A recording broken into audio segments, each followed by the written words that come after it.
everyone, this is Manny.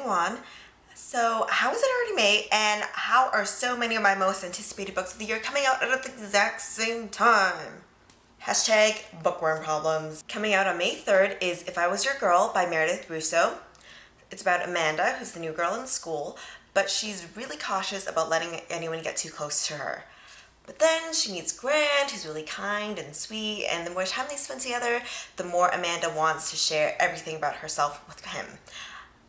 Only problem is she doesn't exactly know how Grant's going to react to the fact that Amanda used to be Andrew. This sounds really cute, and I am rooting for these two already, so I can't wait to swoon over this book. Also available on May 3rd is The Hidden Oracle by Rick Riordan. Apollo has been cast down from Mount Olympus, and his punishment is to live as a teenage boy. And without his powers, the only place he knows to go for help is Camp Half-Blood. I love Rick Riordan's Greek mythology books, so sign me up. May 10th is the release date for John Corey Whaley's Highly Illogical Behavior, which is about Solomon, an agoraphobe, and Lisa, who thinks Solomon would make a fascinating subject for her college application. I loved John Corey Whaley's Noggin, so I'm excited to see what he's following that up with. And finally, on May 17th, I have Summer Days and Summer Nights, 12 Love Stories edited by Stephanie Perkins, which is a follow-up to her winter anthology, My True Love Gave to Me 12 Holiday Stories. This one, I'm just going to let the author list speak for itself. We've got Leah Bardugo, Frances Leah Block, Libba Bray, Cassandra Clare, Brandy Colbert, Tim Federley, Lev Grossman, Nina LaCour, Stephanie Perkins, Veronica Roth, John Scovron, and Jennifer E. Smith. That is one superstar roster, and I cannot wait to read their swoon-worthy short stories.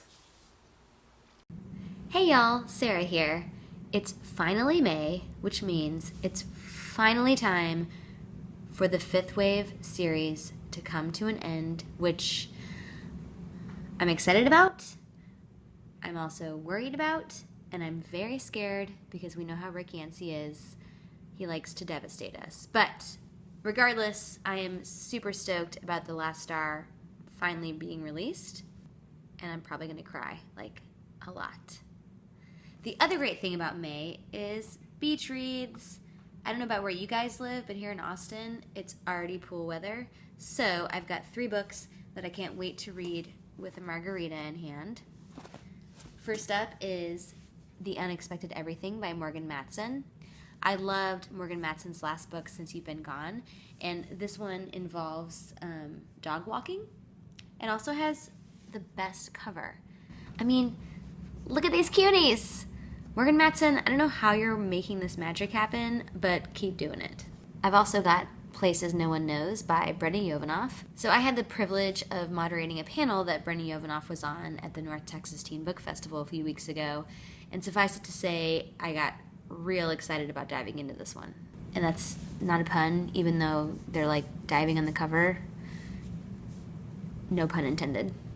And finally, I have Summer of Supernovas by Darcy Woods. So this one involves astrology and a sensitive guitar player. So yeah, where's the sunblock? I'm ready to go. Let's do this. Happy summer, y'all. Hey y'all, happy May! So there are a ton of books coming out this month, and as usual, it seems like very little time to read them in. But I wanted to talk about 3 in particular that I'm really looking forward to. The first of which is Sarah J. Maas's A Court of Mist and Fury, which is the second book in the Court of Thorns and Roses series, which started last year. This series kind of toes the line between new adult and young adult, but it's super swoon-worthy, deals with fae and fairies in a very interesting manner, and it of course is by Sarah J. Maas, who is excellent at world building and characters. So I'm really looking forward to reading this one. Another book I'm looking forward to reading this month is The Only Thing Worse Than Me Is You by Lily Anderson. This book is a contemporary about a girl who's trying to one-up a guy who is ahead of her in the class rankings. The description also name drops things like Doctor Who, comic book stores, brown coats, which for those of you who aren't, a brown coat is a Firefly reference. So all of these things right up my alley, so definitely looking forward to this one. Another book I'm looking forward to this month, Girl Against the Universe by Paula Stokes. This is also a contemporary novel, which might surprise some of you, 2 in a row for me there, but the description really caught my attention. Let me read it to you. McGuire is bad luck. No matter how many charms she buys off the internet or good luck rituals she performs each morning, horrible things happen when McGuire is around. Like that time the roller coaster jumped off its tracks, or the time the house next door caught on fire, or that time her brother, father, and uncle were all killed in a car crash, and McGuire walked away with barely a scratch. I know this kind of sounds like a heavy novel, but it also promises to be pretty funny while facing some dark material, so I'm also looking forward to this one. Hey everybody, Jenny here, and at the top of my TBR pile for this month, I have books from 2 San Francisco Bay Area authors. Yay! So, the first, which I've already read and loved, is Stacey Lee's OUTRUN the Moon. It's about a Chinese girl living in Chinatown who wants a better life for herself and her family, and she knows that the key to this is getting an education. So she basically scams her way into going to a white upper-class boarding school, and she tries to convince everybody that she's a Chinese empress. So, then the 1906 earthquake hits, which levels Chinatown and a whole bunch of the city, and Stacey Lee makes you cry for the rest of the book. So bring your tissues. It's really good. It's wonderful historical fiction, and if you liked Under a Painted Sky, I think you're really going to like this one. So read it.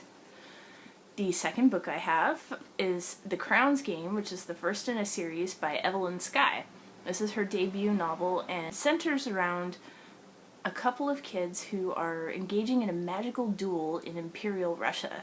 I haven't started it yet, but it sounds awesome. Can't wait to read it and tell you what I think. And I will see you back here next month.